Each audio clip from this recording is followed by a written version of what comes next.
வணக்கம். மதுரை வாழ் மக்களுக்கு 1970 வரைக்கும் மதுரையில் மீனாட்சி தங்கும் விடுதி, மீனாட்சி பேருந்து நிலையம் என்றுதான் இருந்தது.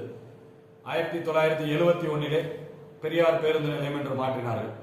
அதற்கு காரணம் அவர்கள் அரசியல் ரீதியாக ஏதாவது விஷயம் செய்ய வேண்டும் என்று பழைய வரலாறுகளை மறைக்க வேண்டும், இல்லை மாற்றப்பட வேண்டும் என்ற சிந்தனையில் கூட செய்திருக்கலாம். பழைய விஷயத்தை நம்ம பேச வேணாம்.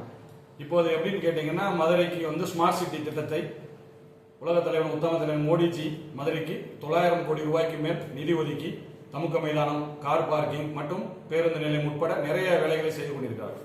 அப்படி செயல்படுத்தி வரும் வேளையில் பேருந்து நிலையம் என்றால் மீண்டும் மதுரை மீனாட்சி அம்மன் பேருந்து நிலையம் என்று பெயர் வைக்க வேண்டும் என்று மதுரை மக்களின் சார்பாக உறக்க ஒற்றுமையாக குரல் கொடுப்போம். மதுரை என்றாலே மதுரைக்கு அடையாளம் மீனாட்சி அம்மன் தான்.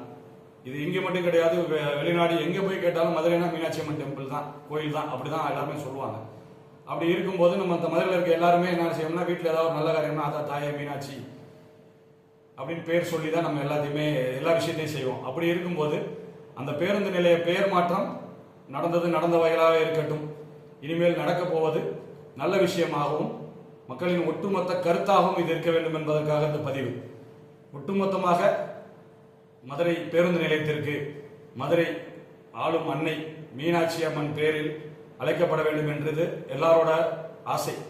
இந்த ஆசையை அவரவர் எந்தெந்த வழியில வெளிப்படுத்த முடியுமோ, எந்தெந்த வழியில உறக்க சொல்ல முடியுமோ சொல்லுவோம். தமிழக அரசுக்கு ஸ்மார்ட் சிட்டி திட்டம் இன்னும் 90% அந்த பேருந்து நிலையம் முடிந்து விட்டது. மீதி 10% முடிந்து பேருந்து நிலையம் திறக்கப்பட பொழுது மீனாட்சி அம்மன் பெயரிலே மீனாட்சி பேருந்து நிலையம் என்று அழைக்கப்பட வேண்டும் என்பது தாழ்மையான வேண்டுகோள். இதற்காக ஒன்றுபடுவோம், உறக்க குரல் கொடுப்போம். நன்றி, வணக்கம்.